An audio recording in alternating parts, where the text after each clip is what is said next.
Maxime Jacob. Maxime, bonjour, vous êtes le compagnon de Fiorina. Alors, on vient de voir les images voilà, de cette vidéo amateur. On voit Fiorina allongée par terre. Tout d'abord, comment est-ce qu'elle va? Est-ce qu'elle est sortie de l'hôpital? Non, elle va être hospitalisée pendant au moins une semaine. Là, ça reste difficile psychologiquement tout d'abord, et puis physiquement, bon, pour l'instant, elle est très fatiguée. Et elle souffre beaucoup hier. Bon, j'espère que ça ira un peu mieux les prochains jours. Mais pour le moment, elle est encore très affaiblie. Elle a tout l'usage de l'œil gauche. Elle ne reverra plus jamais de l'œil gauche, certain, et il va sûrement être retiré. Ils ne pourront pas le garder, malheureusement. Alors, est-ce que vous étiez sur les Champs-Élysées samedi en compagnie de Fiorina? Alors, qu'est-ce qui s'est passé exactement? J'étais juste à côté d'elle. Nous étions au sommet des Champs-Élysées vers midi. Nous avons demandé à quitter les Champs-Élysées aux gendarmes, mais les gendarmes mobiles avaient l'ordre de laisser sortir personne des Champs-Élysées. Du coup, entre midi et 14h, nous avons attendu.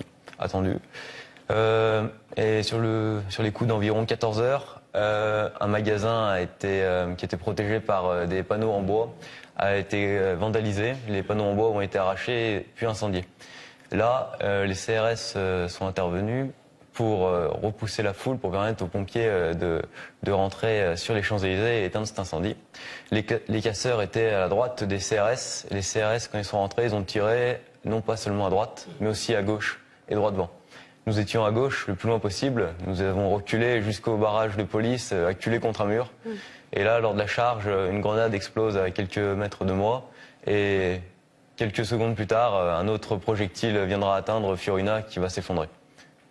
Donc vous ne savez pas si c'est... On ne sait pas encore le projectile. C'est soit une grenade, soit un tir de flashball. L'enquête le déterminera sûrement. Alors... justement, qu'avez-vous pensé de l'usage de la force par les CRS qui étaient présents? Est-ce que c'était disproportionné par rapport à la situation dans laquelle vous étiez? Par rapport aux scènes de violence que nous avons eues les semaines dernières à Paris, je ne suis pas du tout contre l'usage de la force. C'est évident qu'il faut utiliser la force pour rétablir l'ordre face aux casseurs. Par contre, tirer sur des manifestants qui sont le plus éloignés, le plus loin possible de la scène, qui ne sont que spectateurs, qui sont même pas équipés de protection, de masqueriage, rien du tout, et qui ne font que regarder. Là, par contre, il n'y a aucune raison qui le justifie. Et là, oui, par contre, je suis très remonté contre le fait qu'on ait osé tirer dans notre direction. Et ça m'étonnerait que ce soit un accident, parce qu'il y a eu plusieurs tirs, pas qu'un seul. Et la foule pacifique qui regardait la scène a été visée délibérément. Est-ce que vous comptez mener une action en justice après l'enquête? Exactement. L'IGPN a été saisie. L'enquête et la procédure a commencé et elle suit son cours.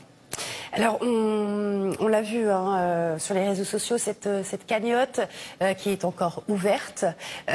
Jusqu'à maintenant, un peu plus de 29 000 € ont été récoltés.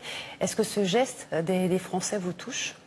J'ai beaucoup de mal à réaliser, la somme est quand même énorme. 29 000 €, c'est tout à fait incroyable pour nous qui sommes étudiants sans revenus. J'aurais jamais pensé qu'en seulement une journée, on puisse réunir autant. Fiorina, hier, avait du mal, elle n'était pas tout à fait dans son état d'esprit normal, mais elle était très touchée aussi. Elle tenait à remercier tout le monde. Elle ne peut pas le faire pour le moment, mais elle le fera le moment venu, j'espère. Quand elle se sent, dès que possible, dès qu'elle se sentira mieux. En tout cas, je tenais à remercier tous ceux qui ont participé, même les petits dons.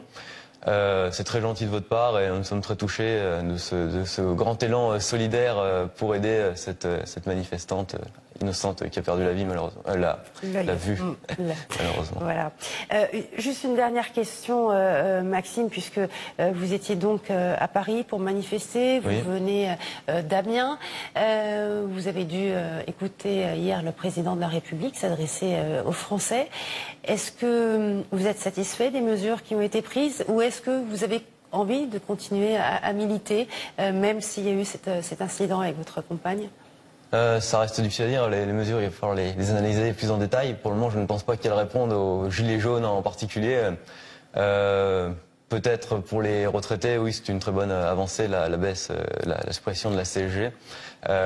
Cependant, je pense que les travailleurs qui gagnent un peu plus que le SMIC, environ 1 500 €, eux, n'ont eu droit à aucune mesure là, par rapport à Emmanuel Macron.